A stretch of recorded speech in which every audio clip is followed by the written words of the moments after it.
3310 has been a busy year. We started it in the middle of an alien invasion, with the bubble occupied by 8 seemingly impregnable Titan motherships. By the end of the year, we'd not only defeated that invasion, we'd also gained 4 new ships, a faster frameshift drive, and a completely new political system. This is the Galnet News Digest review of the year 3310.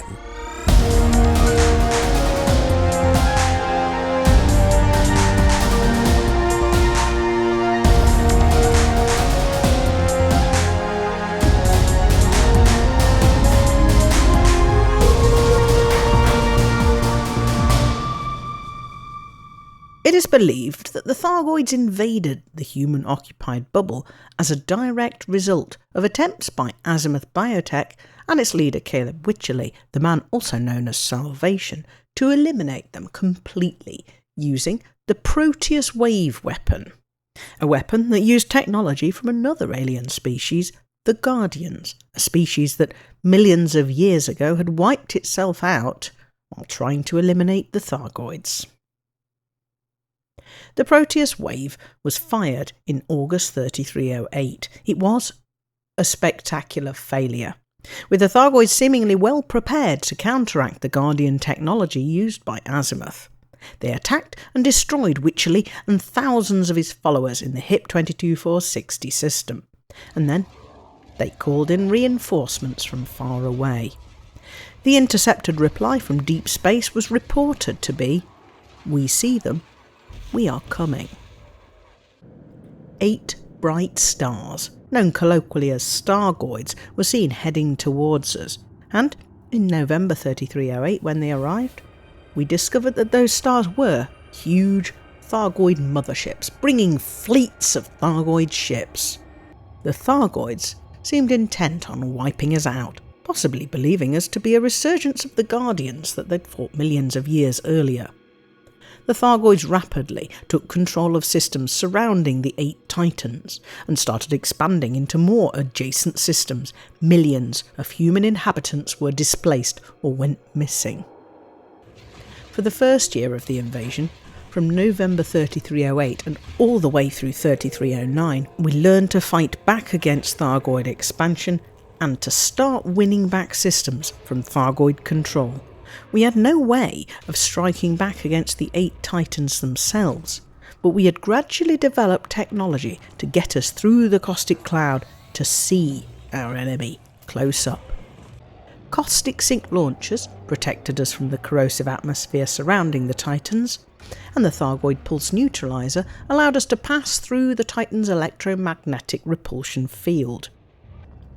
The Pulsewave Xenoscanner allowed us to gather samples from the surface of the Titans and also provided an explanation for the tens of thousands of people missing from systems the Thargoids had invaded.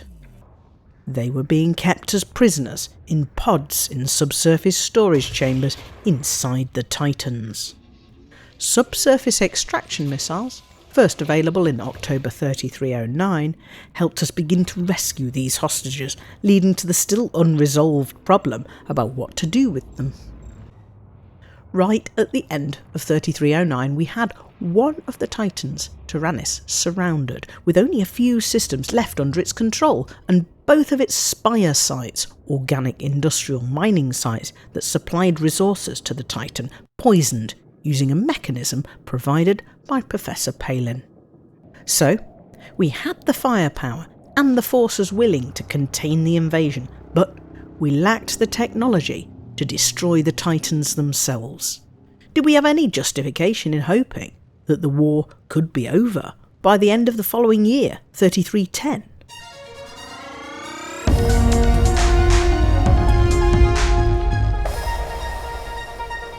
At the very beginning of 3310, it was Guardian technology specialist Ram Tah who led the initiative to find a way to inflict damage on the Thargoid motherships. We needed a new weapon. We also had a problem using Guardian weapons in general to attack a Titan. Guardian technology was useless because the Thargoids deployed countermeasures, an anti-Guardian field that rapidly destroyed the weapons. So we needed a double-pronged approach. Ram Tah was convinced that if Guardian weapons could be used, he would find a way to make the Titan vulnerable. The first breakthrough, in February 3310, was the discovery of micromolecules called nanites that could disrupt Thargoid biotechnology. Simultaneously, Professor Palin used samples brought back from Thargoid spire sites to ensure the nanite technology could be made immune from the Thargoid's anti-Guardian field. When delivered into the ring of 8 thermal vents on the upper surface of the Titan using a nanite torpedo launcher, this new warhead was capable of temporarily shutting down the Titan's heat management systems, forcing it to expose its thermal core as a form of emergency heat management. That core was susceptible to damage far more than the armoured exterior of the Titan. With the nanite launcher released to pilots, we had everything we needed. It took only a few days of hitting Tyrannus with nanite torpedoes and anti-Xeno missiles to damage the alien thermal core beyond repair. On the 1st of March, the core was destroyed, leading to the Titan entering meltdown. Thousands of Thargoid vessels fled as rescuers scrambled to save as many of the human hostages as they could. Exactly 24 hours later, on the 2nd of March, the first of the 8 Titans, Titan Tyrannus, exploded. A spectacular sight that gave us hope that the Thargoid War really could be won. Within a couple of weeks, the wreckage of Titan Tyrannus was being investigated. They didn't announce it at the time, but a team of engineers from Achilles Aerospace was paying particularly close interest to what could be found. It seemed likely that there'd be technologies we could make use of, if only we knew what to look for. Simultaneously, and very shortly after Tyrannus, Titan Ligong was efficiently wiped out. We were getting good at it. In April, Ramtar managed to extend field resistance to all Guardian weapons, making it possible to take shard cannon into the Maelstrom for the first time, at least for those pilots capable of gathering the required materials. The modification initially required hard-to-obtain tactical core chips that could only be salvaged from Revenants and Banshees at spire sites and occupied settlements. With many pilots using nanite torpedoes and shard cannon, Titan Oya was dispatched swiftly, and at the end of May, just after the introduction of the Supercruise overcharged frameshift drive, the elimination of Titan Haddad meant that half of the Titans, the relatively easy half, had been destroyed in just 3 months.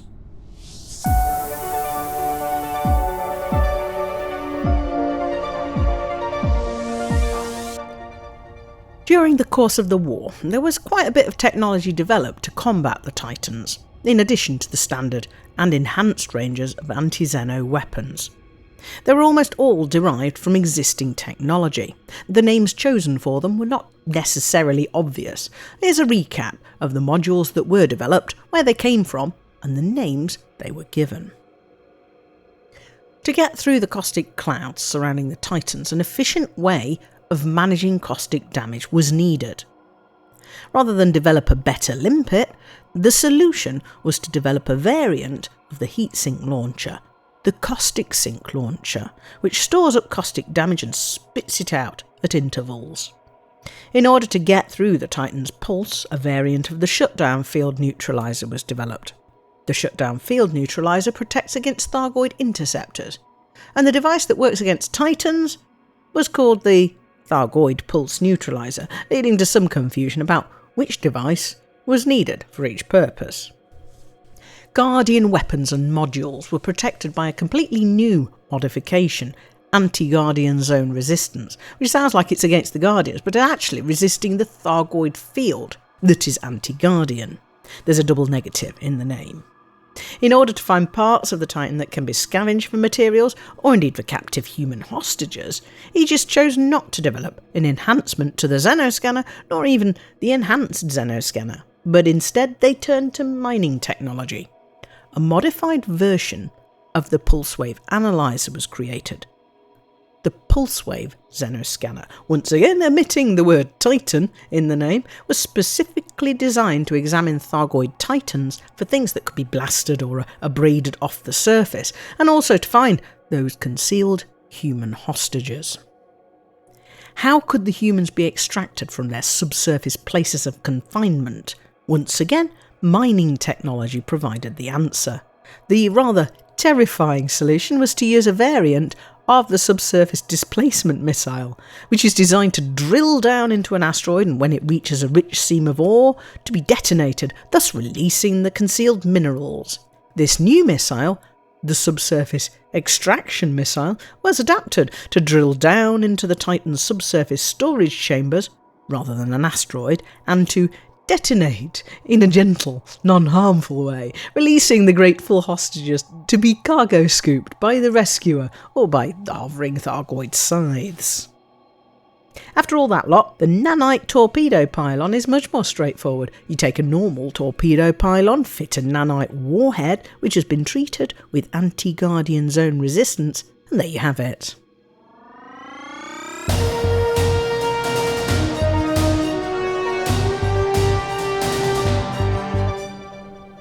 Not everything developed using alien technology was for fighting Thargoids. The biggest technological development of the year was the overcharged supercruise frameshift drive, and it was developed by a group of engineers from Achilles, the robotics corporation. These engineers took a close interest in what had been recovered from the wreckage of the Titans, in particular Titan drive components. Their reasoning ran thus. The Titans, when travelling as Thargoids between systems, travel at incredibly fast speeds, many thousands of times faster than the speed of light, without making any hyperspace jumps. The Thargoids are also capable of changing speed and direction almost instantly, even when really close to a star. The existing Sirius frameshift drive is nowhere as good as the Thargoids. It's capable of supercruising at up to 2001 times the speed of light, but it's heavily restricted by gravity wells and can take up to 30 minutes to get up to the top speed. Sirius is a big corporation, and Achilles Aerospace needed something pretty special to get noticed in the frameshift drive market. Adding the supercruise speed of a Thargoid Titan to existing frameshift drive technology would get Achilles Aerospace noticed. Armed with this reasoning, Achilles plugged a Titan drive component into a frameshift drive and were surprised and delighted to find that they'd created the very first supercruise overcharged frameshift drive. By pressing the boost button when in supercruise, they were catapulted into a chaotic state where the ship bucked and twisted, burned fuel at an astonishing rate and rapidly overheated. But it was fast, very fast, and it was completely immune to being slowed down by gravity wells. The initial version of the Achilles FSD, released in April, had a lower hyperspace jump range than the market-leading Sirius drives and was therefore of limited use, but Achilles really wanted to make this thing a success. They worked with ship manufacturer Falcon de Lacy to refine the new drive. In early May, they were able to release a full range of drives that, when fully engineered, offered a better jump range than the very best Sirius drive. There was no longer any need to make a choice. After a 10-year monopoly, Sirius frameshift drives, inferior in every way to the new Achilles drives, were about to become obsolete, and the massive time barrier that often made travelling around in systems impractical or at best tedious was eliminated. But that's not all the collaboration with ship manufacturers gave us.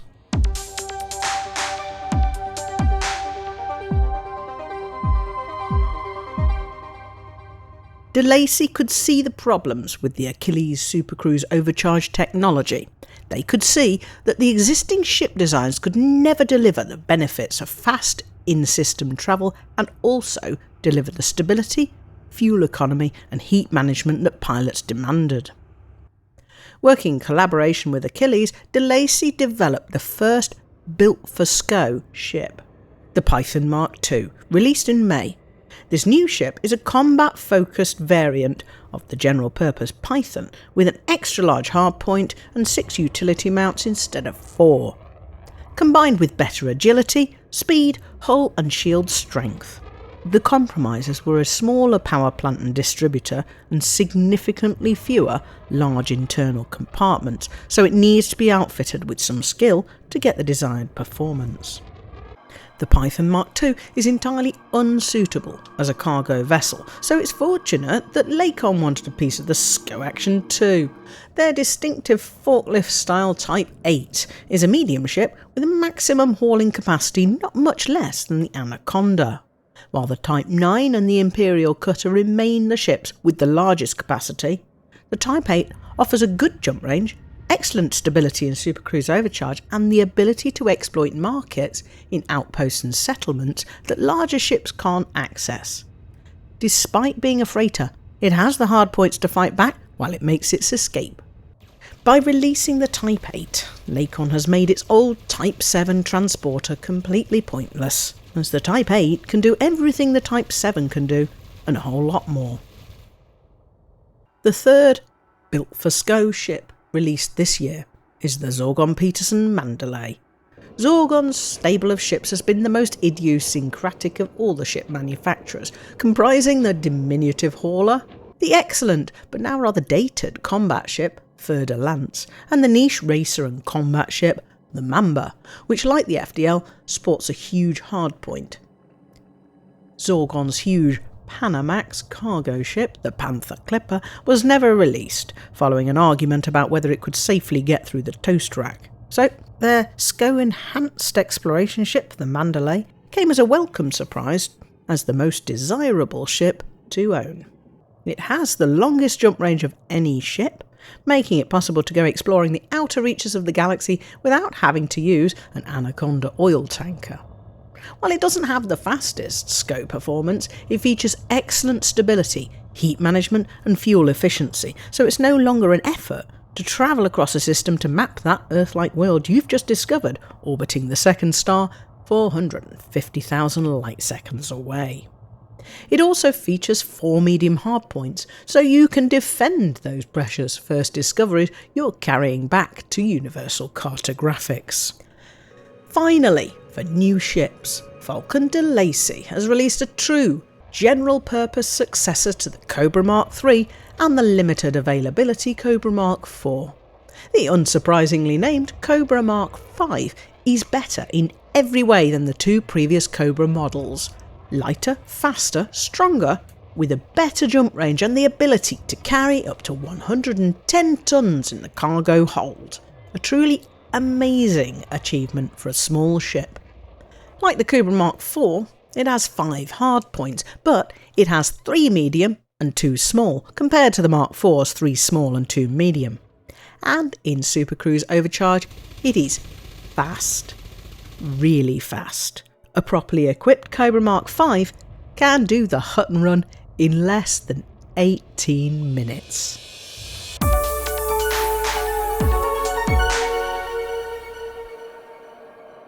The 4 new SCO-optimised ships pioneered something new for the galaxy. They were all initially made available to early adopters for ARX instead of credits. Each ship comes in 2 versions, a basic model ready to configure and a stellar version that includes a reasonable A-rated loadout. This option has high upfront costs but a 0 rebuy, which can be useful if you expect to die frequently. If you're happy with the stellar loadout as it comes, you can effectively transfer it instantly and for free to wherever you are in the galaxy by selling it remotely and redeploying it at the local shipyard. The stellar version also comes with a paint job and a sometimes goofy-looking ship kit. Thankfully, all the ships also became, or will become, available for credits after 3 months. A small selection of other pre-built ships was also made available for ARX. These builds are designed to get new pilots up and running quickly and are not always the optimal build for each task.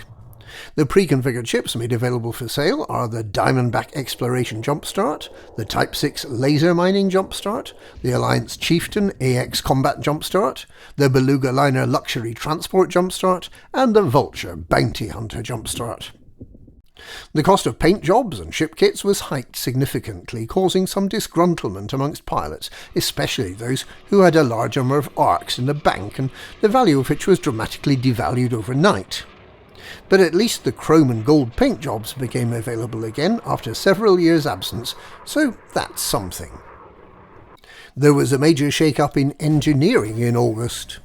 The engineers decided that instead of the old process of giving you a completely random amount of modification in return for your offering of hard-won materials, they would now guarantee that if you had level 5 reputation with the engineer, any module could be fully engineered from nothing in exactly 15 steps.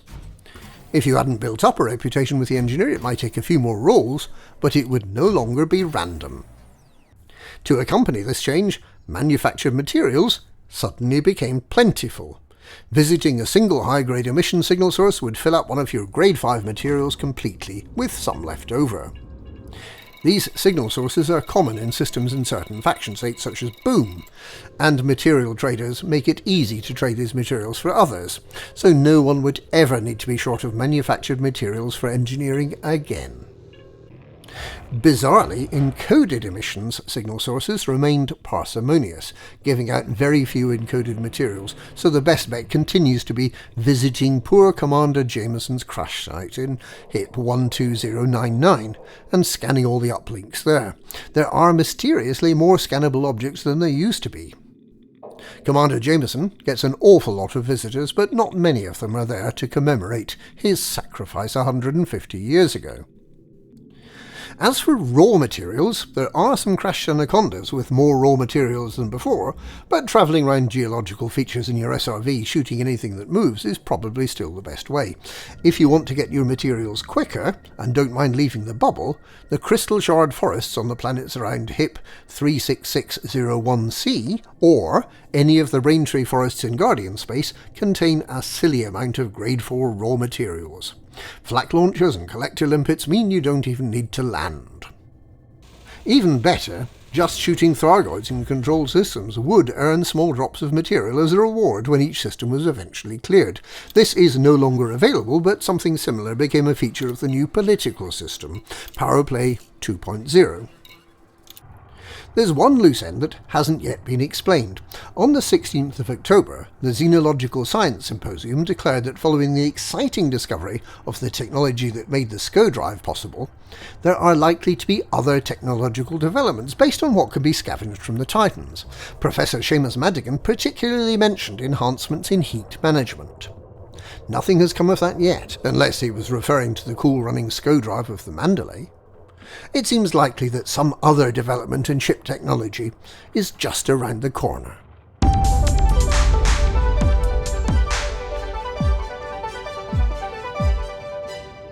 Let's get back to the Thargoid War. By the end of May, with half the Titans destroyed, the Thargoids were losing ground quickly. Could they find a way to turn this around? They tried, but it didn't work as well as they might have hoped. In early July, the Thargoids changed their strategy, becoming less expansionist and attacking only occupied systems. This may have been a fateful mistake as it reduced the breadth of the support base for each Titan, making them easier to isolate.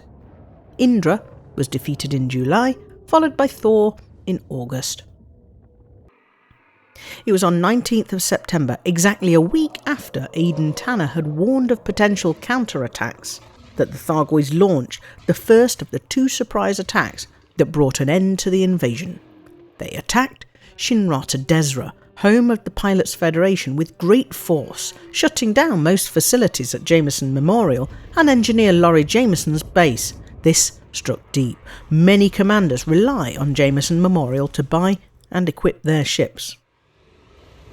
Fortunately, it was a short-lived attack, with support from the rescue ship Cornwallis, which relocated to nearby V886 Centauri, along with 1 megaship each from the Sirius Corporation and Azimuth Biotech. The Thargoids were driven out in 4 days, a dramatic demonstration of the Thargoids' weakening grip on the war. In retrospect, the attack on Shinrata might have been a rehearsal for what was to come in December. There were now 2 Titans left, Raijin and Kokijo. Because they had many more systems under their control, it was inevitable that these final Titans would take much longer to destroy. Raijin was eventually isolated and destroyed in mid-October, and it was on the day of its destruction that events took an unexpected turn. News was leaked of a medical emergency concerning Sojin A, the Thargoid Whisperer.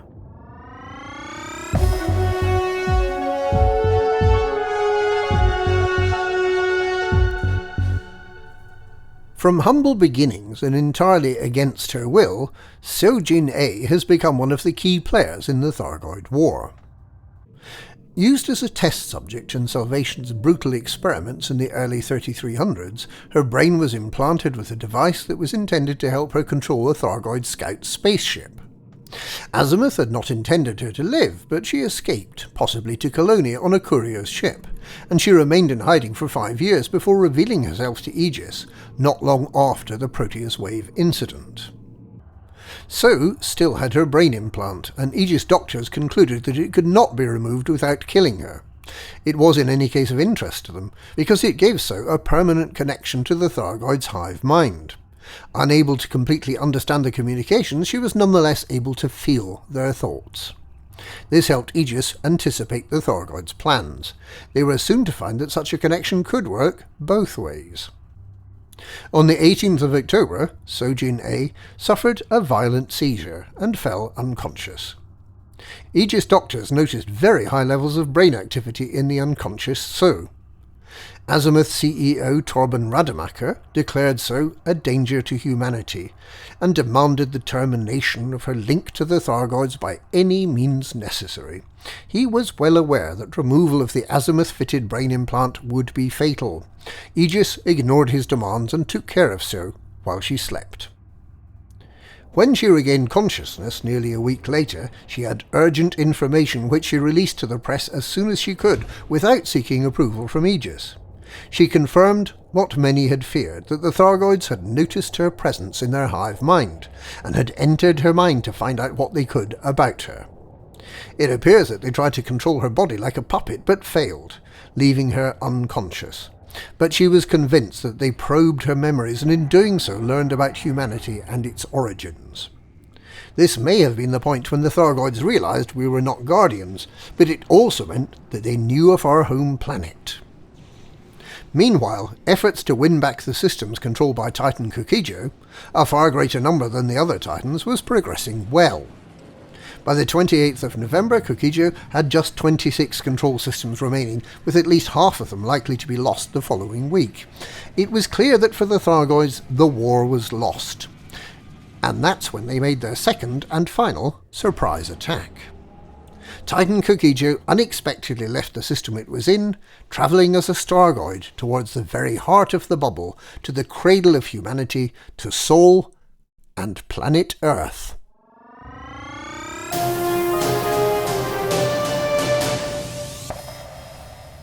It took a week for Titan Kukijo to travel to Sol. Before it gets there, we need to go back to the end of October, because something momentous had happened to galactic politics. We'd been waiting a year for President-elect Winters to finally take up her role as federal president. President Hudson would retire and Jerome Archer would become leader of the Republican Party and shadow president. We had also heard growing rumours that Councillor Nakato Kane was gaining a strong following and hoped to be able to challenge the Prime Minister in the alliance. Both of these strands came to a head at the very end of October, when the new political system, known as Powerplay 2.0, rolled out. This system established 12 galactic leaders, 4 independents, 4 from the Empire, and 2 each from Federation and Alliance. These 12 powers would battle for territory and, usefully for commanders, would offer significant benefits to anyone who signed up to help them, including care packages of materials and credits, discounts, and earning multipliers for certain activities such as mining and exploration. Participation as a pawn in the Powerplay game of galactic chess would also provide progressive access to Powerplay modules, including prismatic shields, Packhound missiles, and the so-called Grom Bomb containment missiles. All powers would offer these modules, so you no longer had to pledge to Princess Aisling just because you wanted prismatic shields. The non-binding commitment each week is to complete 5 missions, which might be transportation, trading rare goods, hacking, collecting wreckage, or fighting off ships belonging to enemy powers. Completing these missions earn merits, which in turn earn rewards as each pilot ranks up in the power. There's much more engagement in the process than in the earlier version of Powerplay, but we'll need to wait and see how the influence of galactic powers wax and wane in the coming months. If nothing else, you get a nice decal for your ship showing your Powerplay rank and for a small cost, you can choose to fly a pennant supporting your power.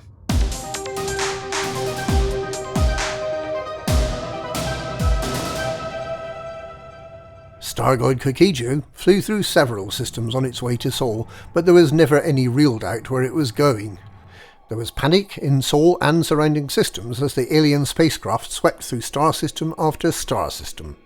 The federal government packed up and moved to Eta Cassiopeia, and there was a huge demand for evacuation flights from those who didn't have the 32,000 credits to buy their own Sidewinder. The evacuation was a hopeless task. Out of a population of 18 billion, fewer than 2 billion could be evacuated in the week before the Titan arrived, so there was a huge civilian population remaining. We had no idea what to expect. A Titan had never directly invaded a populated system, let alone such an important one. Humanity, and the Federation in particular, held its breath. Early on Thursday the 5th of December, the Titan arrived. It took up station around Earth as its minions wrought havoc in Sol and the surrounding systems. Besides Sol, 4 other systems, Alpha Centauri, Barnard Star, Wolf 359 and WISE 1506 plus 7027 were taken over by the Thargoids, while another 12 were invaded. Taken off guard, a number of Farragut battlecruisers were destroyed, along with 7 of the 9 rescue megaships that had relocated close to Sol to assist in the battle. The Huttner and the Cornwallis were undamaged and remained operational, while the Allied Solace and the Imperial Sanctum did not take part in the operation. If the Thargoids could consolidate the 4 control systems and win the battles to complete the invasion of the other 12, then we would be in for a long fight. But humanity rallied round magnificently, with far greater focus than at any time during the 2 years of the war. Previously it was provincial star systems affected, and life in the heart of the bubble was largely unaffected. The invasion of the Sol system, and a clear and immediate threat to Earth itself, had pilots who'd never had any involvement with the Thargoid invasion, traders, miners, explorers, kitting their ships out to fight off the Thargoids. Following guidance from experienced anti-Xeno pilots, they first headed off the attempted invasions, with systems like Procyon, Tau Ceti and Sirius freed from threat. Progress was faster than anyone could have hoped. After 5 days, all 12 invasion systems had been cleared, and there was enough time to eliminate the Thargoids from the 4 controlled systems as well, with Alpha Centauri, the last system, cleared just under a week after the dramatic redeployment of the Titan into Sol. With no systems left under its control, and no supplies arriving, Titan Kokiju became vulnerable to direct attack. It was time to take the battle to Sol, and to the Titan. A few of the starports in Sol had battled on through the first week, but by this time only one, Mars High, was still operational. AX pilots based themselves there, and at the rescue megaship Huttner in Leuten's Star.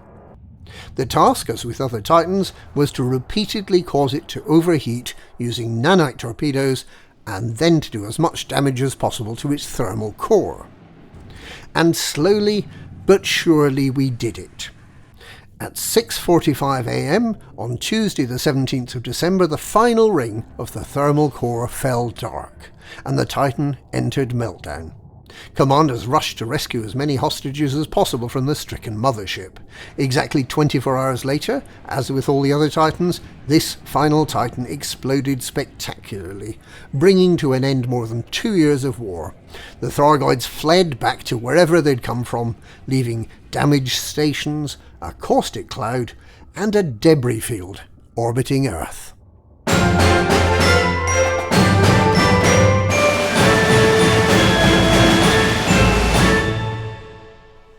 It wasn't the end of the work, but it was the end of what is now known as the Second Thargoid War. Operation Ida and others worked tirelessly to repair the damaged stations and bring Sol back to something approaching its former state. On 26th of December, they were all once again operational. Commanders who participated in the battle for Sol were rewarded with pre-engineered SCO frameshift drives that were even better than the off-the-shelf drives offered by Achilles. A stripped-down Mandalay, fitted with one of these drives, can jump very nearly 100 light-years. These pre-engineered drives are also available to purchase from human technology brokers, but you'll need to provide materials including Titan drive components for each drive you want to buy, which can, if you're patient enough, be collected from the wreckage of any of the 8 Titans. In the debris field, there are still pods containing captive humans. These can be salvaged and turned into any search and rescue contact. In the Alliance, those who have been rescued are rehabilitated and allowed to resume their previous lives. In the Federation and Empire, they're still being kept in protective detention at secure medical facilities. Some of them have been kept there for more than a year. There were rumours that these people might have been reprogrammed by the Thargoids as sleeper agents, but there is no evidence to bear this out. The fear that they might turn into a zombie army seems rather fantastical now the Thargoid threat has receded. Surgeon A remains under the care of Aegis, still connected by her brain implant to the Thargoid hive mind. She believes that Salvation, the person who started the war, may not have died when the Thargoids attacked and destroyed the Bright Sentinel megaship following the Proteus Wave incident in August 3308. Despite the identification of his lifeless body, she believes he lives on as a disembodied consciousness in some sort of Guardian-inspired neural network. There is, as yet, no evidence about whether or not this might be true. The caustic cloud above Earth is rapidly dissipating, but the wreckage will remain there as a memorial to the war. A beacon has been placed near it, commemorating those who died in the 2 long years of fighting. Following the displacement of so many citizens from the core systems, there is now talk of a more relaxed approach to the colonisation of new systems untainted by a history of Thargoid warfare.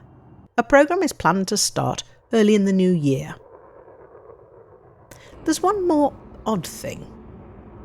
The wreckage of all 8 Titans contains a spectrographic image that appears to be the 8 Thargoid Titans in their Stargoid form, swirling towards a group of 14 human figures. Does this mean that the Thargoids have realised that humanity is separate from their ancient foe, the Guardians? We've fought them once before, a war 150 years ago that ended in the Thargoids' defeat following a daring biochemical attack by Commander John Jameson, the hero who is now more famous for the encoded data drops at the site of his crashed Cobra. Will the Thargoids, once they have the time to regroup, choose to attack us again? Will we learn to take the war to the Thargoids' homeworld, or is this era of conflict over? Will we have peace in our time? We have reached the end of an era, with the modern frameshift drive a little over 10 years old. With the Thargoids successfully repelled after a 2-year-long conflict, it is time to look to the future. If not with confidence, then with hope.